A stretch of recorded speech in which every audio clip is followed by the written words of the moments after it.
behind President Muhammadu Buhari's request to the National Assembly, particularly the Senate, seeking approval for $800 million loan. It says President on Wednesday sought Senate approval for $800 million loan to finance the National Social Safety Network program. I know you have that already up your sleeves.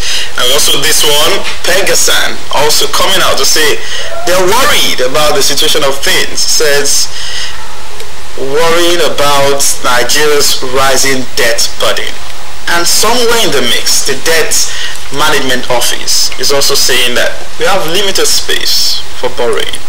Help us put all of this to perspective. Okay, thank you for having me again. I'll say a good morning to our viewers. Let me start from the man that said we have limited borrowing space. Not the DMO, actually it's the DG for Budget Office of okay, yes, the DG for Budget Office, thank Nigeria. That's a fact to deal with.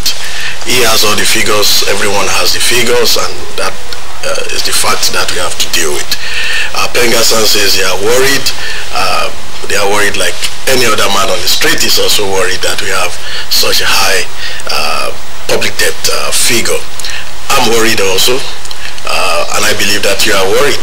So you are worried. Why would I be? Something that all of us needs to look at. But it's a road that we journeyed over the years. We didn't just get to this point suddenly. It's not a sudden act. It's something that we've been at in the last 8 years, particularly. So trying to be worried at this time shouldn't be the attitude I want to believe. Because what we get now is just an outcome of what has been going on over the years, and so all we need to be doing now is to look forward and see how we can navigate our way out of this. At some point you recall that in the time of President Olusegun Obasanjo, he also inherited high debt profile, as it were, but the challenge of leadership is for you to be courageous and see what you can do to get out of the woods. So what should be the focus, I think, is that collectively now we should look forward to the incoming administration, set the agenda, make information available so that we can help the government to be able to take right decisions and informed decisions at that, so that we will not find ourselves in this space again. But honestly, everyone is worried, but we got here somehow, and we can just look at how we got here so that we can navigate ourselves out of this place and get to have a better economy. Now, if you say we should look forward to what the incoming administration is going to do differently, we already have a huge burden of debts on our neck.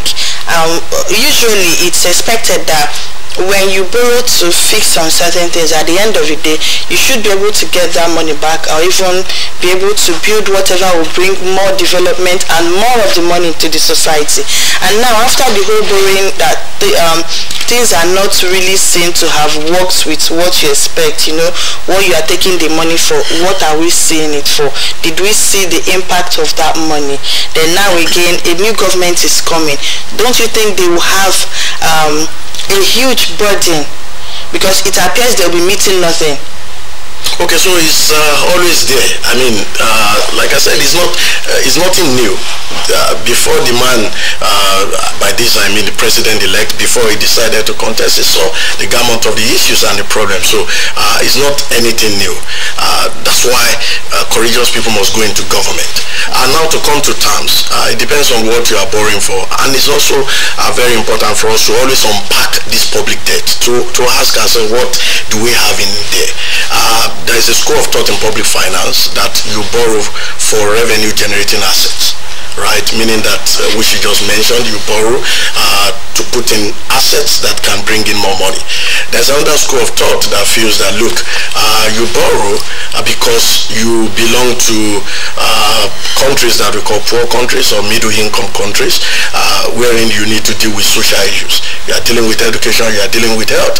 Those ones are not revenue generating. But you also also know that we have to deal with these issues to come out of poverty. So in the case of Nigeria, we have, at this point, it looks more like, unfortunately now, but that shouldn't always be the story. But the point I'm making is that we have borrowed largely to finance social services, largely. So we shouldn't pretend that we are expecting some level of revenue to come from what we have borrowed on. And it's not anything out of the world or something that we don't get to see in other nations or developing nations of the world. So you can indeed borrow to save lives, social service. You can indeed borrow to reduce mortality rate, which the World Bank had encouraged a lot for Nigeria, and in the case of Nigeria, that's what has happened, and several other things. So let's unpack what we are borrowed for. When we now look at what we are borrowed for, are they something like you were trying to point out as something that we can say the impact is being felt? It depends on where you also belong, I would say. Because if you, let me just quickly move into the social safety net project or program that government is asking some $800 million approval for to get from the World Bank. This is the second phase, for example, and I know at some point we'll get back into it and discuss the issue fully, but you ask yourself, were results achieved for the first phase? Government will tell you yes, from facts and data that we have is yes, because the key performance indicators for that project, for that program, is to see I'm advancing cash grant to you, to certain beneficiaries. Did they receive it? It's a yes. But in terms of larger outcomes of what we want to see as a people, that may be a totally different conversation. So would we say that those decisions have been wise enough, looking at Nigeria's economy? Because part of what the current administration rolled into power with was lifting Nigerians out of poverty. That also got a lot of reactions. 100 million Nigerians, how would you do that and all of that? And now you have a government who is prioritizing social safety nets, giving cash transfer to citizens. But some have also argued that's never a way to lift people out of poverty. And again, now we want to get another $800 million for same roads. Is that wise enough? Okay, let's address the first issue.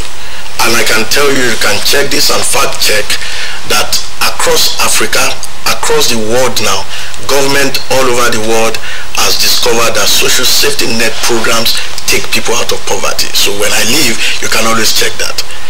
You see, the World Bank will never support. Of course, you should know the World Bank for something. They deal, first of all, their number one objective of the organization is to take on people and countries out of poverty. Anything that has to do with poverty. So now, governments all over the world, and these are backed up with studies, so we just need to find out and get to more research and get those information in the public space.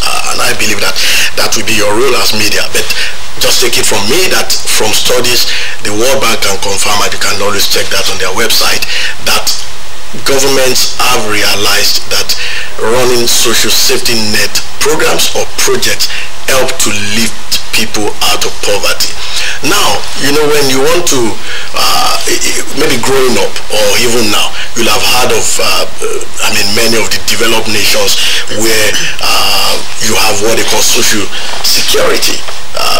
Money that they give to people. For example, in the US during COVID, state governments were paying to individuals $500 per month. The national government was paying additional $500, so everyone is able to get at least about $1,000. That's the equivalent of what we are doing in Nigeria under this social safety net project.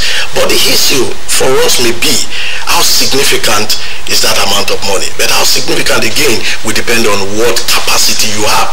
For example, you don't want to compare yourself as a developing nation with the United States or with Holland or with England, where these social safety net projects are also going on. And you can always check all of these things. These programs are everywhere, all over in the world.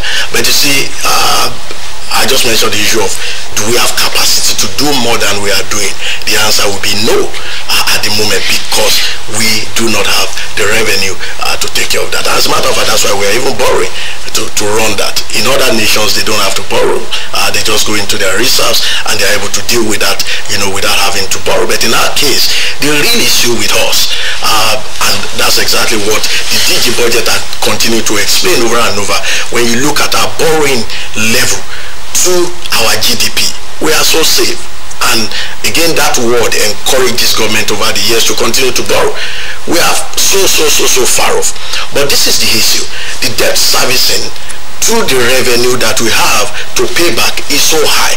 And that's where the concern is, which says that, look, go back to your revenue, look at what you can do, and we can discuss that and fix that. You won't even have to borrow, maybe, and if you have to borrow, it will be lower than what it is at the moment. Now, I'm looking at what you are saying. Does it mean that because it's encouraging, does it mean that year in, year out, the government will have to keep borrowing to sustain this social safety net? That's not a smart. That's one, sorry.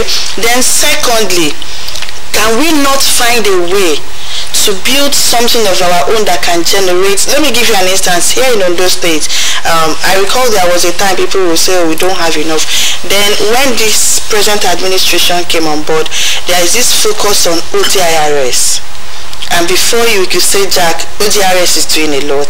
Every month they will tell you how much they generated for that month. If you go to Lagos State, we also have from toll gates and the rest, their IGR is good. Does it mean the country on its own generally cannot do that? So the country can do that. That's the point I just made, that we have to, see on that budget side, there are two sides, the revenue side and the expenditure side.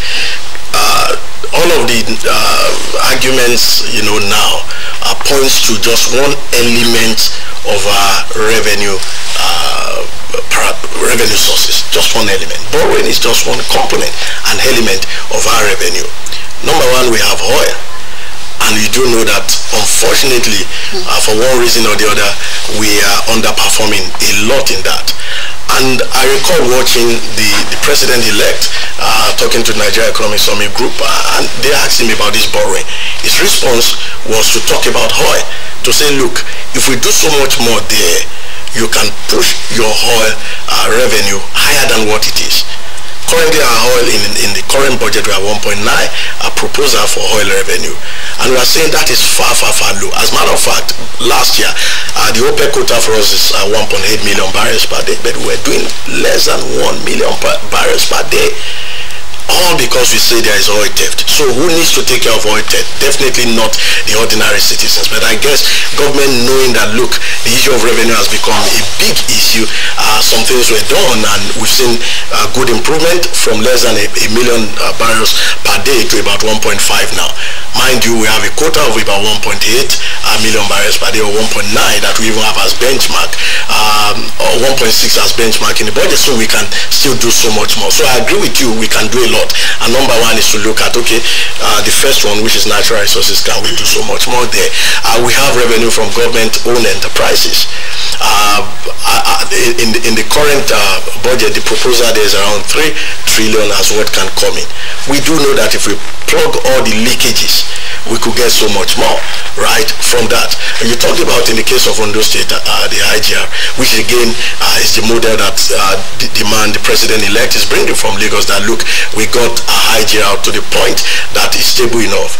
But let me say this, you see, and that's why you have to look at the entire revenue portfolio and see what you need to increase, what you need to find a good mix of it. Lagos today is the sub-national government with the highest debt profile. So the rails that you see and everyone celebrates are not delivered by IGR. They are delivered by borrowing, right? Several of the infrastructures that you've seen in Lagos are not delivered by IGR. They are delivered essentially by borrowing. So you have to, come to analyze what you have within the portfolio mix and say, what is good for us? What can we do more or not? So in the case of Nigeria, you discover that because maybe the managers, the financial managers have gone what I call the least resistant path. So you're just looking for the easy way out. So it's easy to borrow, right? But you could do much more because the other ones will require you thinking, will require you, doing a lot to get things up in that regard. So certainly we can do so much more. We expect that smart managers will be engaged when the incoming government comes on board. We expect that now we can look again at the level of internal revenue. What more can we do? We can look at the oil revenue. How much more investment can we bring into this sector so that we have more money? Then we won't be focusing on external borrowing. We won't be focusing on borrowing so much because we will have so much money from those other sources to deal with our issues. What are we getting from mineral resources? Somebody mentioned it off here the other time. So something has to be done around this area, and nobody's doing anything at the moment. Or let me not say nobody's doing anything. We are not doing so much at the moment. We want to see all of these resources harnessed and turned to profit for us. Then we will focus less on borrowing that we are talking about now. Mr. Ọmọmofe, I would still like to take you back to this conversation about the $800 million proposal by the president to the Senate. And on one side, those who feel this government is already at its closest stage. Should this still be part of the move we should be making in the later days of the administration? And again, talking about how social safety net and cash transfer has been able to, help, countries in Africa. When you look at the statistics, I think sometimes last year we got about 133 Nigerians are multidimensionally poor. That is also on one hand. And you have a system, a scheme that has been long running. Let's take a look at the breakdown. It says 5,000 naira per month to 10.2 million poor and low-income households for a period of 6 months. As an economist, as an accountant, how much can that really do in an economy where you have 133 million people who are multidimensionally poor? So this conversation around social safety net has to be so broadened. It looks more like a concept that we are not used to in the country, so conversation has to, continue. We need to get all of the facts.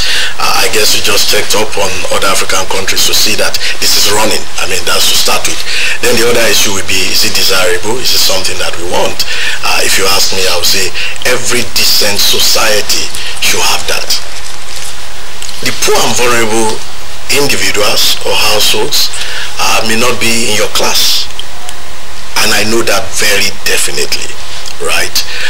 So when we are talking about the real poor and vulnerable in our society, you say 5,000 is not enough. Yes and no. How do I mean? You find young people, school start holders, when they go to work, 20 working days or 22 working days, they stay by POS. How much they earn? 12,000. 13,000, 15,000. So you find a poor and vulnerable elderly person who doesn't do any work for government, and government pays 5,000. Do you get that logic? That looks, you see, our income level as a country for the generality of our people is so low. That's why we have 133 million people being under the multidimensional poor people. Why? Because we are living below the $1 mark of livelihood that United Nations has set. So taking it from the context of Nigeria, which I just explained, in a simple street, someone who works for 20 days in a month and earns 12,000. You imagine? So that looks so ridiculous. So we need to broaden that conversation to say, look, this looks like we are starting right. Can we encourage government to scale up? Can we encourage government to do more? For example, can we encourage government to expand? I give you an example. We have on that National Social Register 10 million plus households, right? That translates to around 60 million individuals with an average of 6 individuals per household. And with the data from a multidimensional poverty index, we indeed have 133 million. So like you said, that's still far off. That gap is still so wide. So can we encourage government to scale up so that register can have more people, included in the register? But it will not always be for cases of cash grant. It could be any other thing, because what the bank is looking at, or what development partners are looking at, is that for the first time in our nation, we have a national social register. for the first time in our country, we have a well thought out program that produced a national social register. That's a plus. So can we have the program expanded? Can we have it scaled up so much more that you have many more people captured? I tell you, those people are in the state, that will be part of this 5,000 cash grant per month. So can we have it expanded so that it can be of great benefit to other people? But I tell you, we are still scratching at the bottom. It can be better. It can be more than what it is at the moment. Now, it is said that debt servicing obligation covers a huge percentage of the yearly budget. Now, have you looked at the issue of ICT and techs? Because that's also another part of the society, another I don't know what service arm that can generate so much. Yes, but it appears that all we look at it through is the issue of social media, the issue of internet scam, and the other part of it. Is it possible that there can be a lot of attention shifted to it? Because as far as I know, Nigerian youth code these days, there is nothing, even from secondary schools, they are good. I still remember the last time that they won the coding thing amongst many nations that appeared, it was Nigerians that won.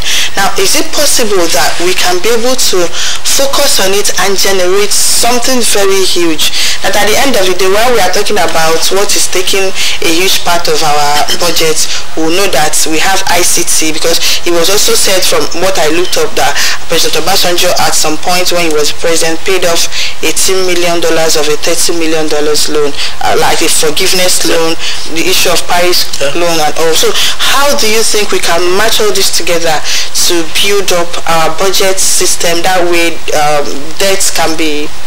So you're already setting the agenda, for the incoming government. And I thought that should be the focus for everyone when we discuss and have public engagement, looking at how we can help. I started by saying that look, we just have to see how we can help the incoming government to behave differently, to act differently with regards to public finance, because at the end of the day, public finance affects every one of us. So how can they act differently? You have given us one. Tech, as part of service, at the moment, the largest contributor to our GDP outside of oil is agric. And even the agric, we still do it at a substance level. The high-level commercial agric with large value chain. You mentioned the other time that our yam, you send them out and they return them to you because they are not well processed. And you don't want to blame all these nations. They take your cocoa out, they send chocolate back to you, and you pay a whole lot of premium for that. So can't we, here process? But again, you see that a lot of people are running away from manufacturing, from the real sector. You touched on it the other time, and the reason is so clear. If I have to deal with a lot of processes trying to manufacture a product, and I source for forex out of my nose, which again speaks to the monetary policies. So these are things that the new government has to really focus on. As a matter of fact, we won't be crying so loudly about this debt financing or about this external debt if we had not mixed up our macroeconomic indices. For example, foreign exchange. You imagine if our forex was still at 197 that this government met, but they maintained dual windows such that the official rate now is 435, right? The parallel where even most of the manufacturing industry get their forex from is 750 or thereabouts. So if we are able to plug or fix that or bring that down, even the debt servicing that we are crying about will go down very drastically. The oil subsidy that became a big issue that we had to borrow for wouldn't be what it is today if forex was lower in terms of the value that we exchange, forex for. So it's good that you have mentioned tech. I hope that the incoming government, based on what they have in their manifesto, can really work with that document and tap so much of resources that we have with this youthful population of our country. The whole world, India and China, everyone is coming to Africa, second largest young populated continent in the world. That's huge, that's massive, that's wealth in a real sense. So how do we tap, how do we harness all the resources, mental resources that young people can bring to this nation? And that's something that conversation has to be broad, has to be loud for incoming government to know that that's the way to go, rather than just focusing on the natural resources. You almost like said the oil should dry up the other time. Sometimes people push this forward, but again, what is a blessing to you should indeed be a blessing and not a curse. These natural resources are God-given natural resources, which are supposed to be blessings for us, so it shouldn't be the other way around. So what is lacking there is leadership, political will to get things and turn around in that sector to produce wealth. You can't talk about oil being a cause in Venezuela, for example. You can't talk about oil being a cause in Brazil, for example. You can't talk about oil being a cause in US, for example. These are nations that have turned added value to their natural resources to make more money for their citizens, and that's what we demand from our government, and that's what we expect that this incoming government should do. All right, because we're looking at Buhari's government's debt profile and of course his recent proposal, let's put the figures into perspective and perhaps just get your summary opinion on how the journey has been in the last almost 8 years now. Says at inauguration of President Buhari's administration in 2015, the country's debt stock continued to soar, rising from 12.6 trillion naira to over 80 trillion naira as the government prepares for exit on May 29. Now it's hovering around 77 trillion, but there are concerns that it will enter the 80 trillion mark. So when you look at that journey and all of the breakdown, all of the borrowings this government has done with, and all of the things they put in place, do you think all of these have been, decisions that have been well thought out? See, we are here analyzing because everybody is worried. If it was good, we won't be worried. On one hand, you say we are safe. On the other hand, you say we have issues. So those are the things that you have to look at. In terms of the size of that debt to what we need as a nation, we are far off. I mean, if you check the statement of the DG, he mentioned that our budget size for the entire country, including all the subnationals, total around 30 trillion. And that's about 15%, you have South Africa doing 30, 20, and the rest. So that should not be the focus, right? The figures are not looking good because we have an extremely low revenue side. That's really the issue. So the focus for this coming government can be on both sides, can be on expenditure side, reducing what you have to spend money on, because again, when you also have to look at the issues, you could say, okay, you have waste here and there that government can really deal with, but they just have to unpack one after the other, deal with revenue issues, see what we can do to increase revenue, see what we can do to maintain public expenditure. You can also increase if you have capacity on the other side from revenue side to address that, because it's never straight. We don't have all the infrastructure at the moment, so we need more money to put the infrastructure in place. But let me come to the debt profile. We also have to disaggregate and put them into what they are.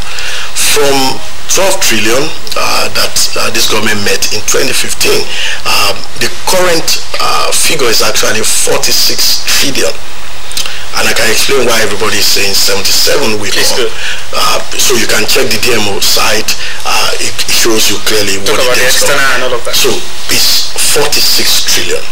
Now, remember just last week, the ways and means of CBN has to be securitized, right? Which means that you are now going to raise securities, sell, so that you can pay up CBN. And that is like that's the part that is so huge, 22 trillion.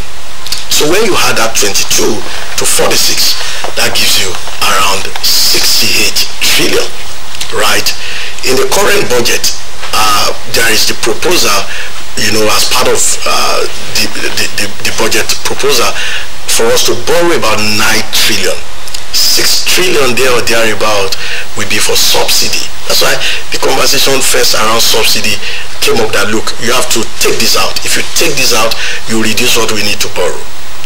You know, so by the time you add that 9 trillion to 68, you come to around 70. So the 22 trillion of ways and means of CBN is the biggest of these, which is not anything good. But you flip and sit like a CBN governor, and you want to defend why.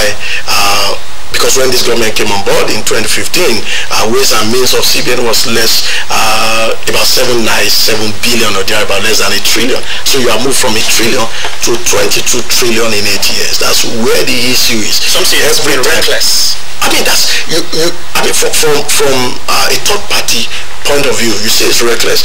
And I said, sit as a CBN governor. The man said, do you want me to leave government to go ground? What do we mean by this? CBN has a responsibility and a role to be the last resort to when it comes to lending. So when COVID happened in 2020 and it spilled over to 2021 when the economy was recovering, that's even the years that they had the highest borrowing from CBN, about on the average 4.5 trillion for those two years that got them to around 8 trillion for those 2 years. How will government generate revenue? So we were all here. There was total lockdown. Government couldn't generate revenue, so CBN had to come to their rescue. But I'm not defending, I'm not sitting here to defend the actions of CBN. It's been reckless to imagine that we have gone to 22 trillion in 8 years. I'm not sure it's a wise decision. Those decisions are not so proper, I believe, and I think we could do better. So if we're able to take that out, then you can further unpack what we have left as external borrowing. About 15, because $15 billion, yes, are largely for multilateral and bilateral. Multilateral borrowings are friendly, if you ask me. They are friendly, if you ask me, because some comes at less than 1% interest rate, particularly if it's coming from IDA, that's the World Bank. So it's not something that if and I know, I mean, for our government, they can always think around that line, like she said the other time, that look, it will come to a point that you can go back to IMF, go back to all of them and say, look, reschedule my debt or pardon me, and if you take that out, we can be out of all of these things in a short time. So we expect that the incoming government will sit down, unpack all of these things and see where they need to act responsibly. But in terms of whether CBN had acted responsibly, I would say no, because they've broken all of the provisions in the act. The act allows them to only borrow government, because it's supposed to even be short-term borrowing to government, and you can only borrow by the preceding year if they are paid back or not more than 5% of their revenue. So I mean, you never complied with this. The Fiscal Responsibility Act has a percentage of what you can have as deficit in your budget. You never complied with it, because again, on the government side, there are arguments that, look, we faced 2 recessions, COVID came, geopolitical issues like the energy crisis that we have faced as a result of Ukraine-Russia war that nobody prepared for. But again, where you have smart managers of resources, all of these things can be managed better. I'm not too sure we have managed them in the best way. All right, Mr. Ọmọmofe, because the program is also drawing to an end, and we hope that perhaps in the days ahead we have conversation around really setting agenda for this coming government. You've touched on some issues. Well, before we let you go, let us talk about the area you think the blockage of expenditure should come when this incoming government should start preparing its mind in the areas of blocking expenditure. What are some areas? Yeah, I mean, people talk about the cost of governance being very high. Is it high? Yeah, because if you have to look at part of the borrowings, by the way, were to service salaries of federal government workers. So you can always sit down and argue that, look, if I do not pay them salary with the level of insecurity that we have, social unrest will increase. You see, managing from government side can be tough sometimes, and we have to, accept that. So you saw the issue of ASU issue had to be factored into the current budget. But on the other side, you don't have that money to pay ASU. So what do? You borrow to to pay, right? How did we get here? So that can be another thing. So cost of governance, you can also look at how best to manage that, because people have also said there are a lot of wastages. You had, my last time we talked about the former accountant general, so much that he took away. So you imagine that being in the treasury, so that we address and take care of a lot of things. And so corruption, if you have to address and reduce corruption within the public sector, you look at governance in terms of when you look at disposition of the current government that is going, can you say that they have been conservative? Many people will say no, which means that they have been flamboyant in a way, and they can do better to reduce their spending in that regard. You look at the issue of some of the things that are taking so much out of us, like security. Some of them are self-inflicted, such that if you have political will to talk to actors and engage them, you won't have that high level of insecurity. You won't have to now be borrowing to buy arms. These are some of the things that led to where we are. We were borrowing because we needed more money for arms. And these are things that if you had, solved politically, you probably wouldn't have got into that level where this insecurity level will be so high and you need to borrow to buy arms to deal with, so some of this. So we could look at all of that, but it's not going to be so easy, even when you say you want to reduce cost of governance, because there are many of these establishments that are powered by law, right? They are set up by law, they are creations of law. So you need to go back to National Assembly, and that won't be something that will happen in a month or 2 or 3 months. You have to go back to them and say, oh, let's tinker with your law so that we can merge where necessary, we can, deactivate where necessary. So there's a lot to look at, and I hope that I continue to say we have smart people in government this time that will be able to help us to deal with all of these issues. All right, Mr. Akintunde Ọmọmofe, fellow chartered accountant, is the chairman of the Institute of Chartered Accountants of Nigeria, right here in Ondo State. Thank you so much for coming on the program. Thank you for having me. Share insights and provide perspective on all of these issues. And Thank we hope you once again. we have you more in the days ahead. All right.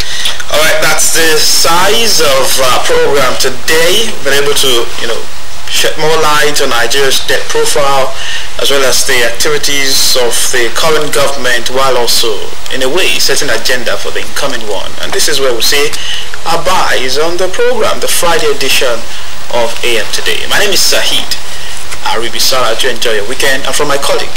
Well, do have a nice day and enjoy the rest of your weekend. My name is Flora Iwanya.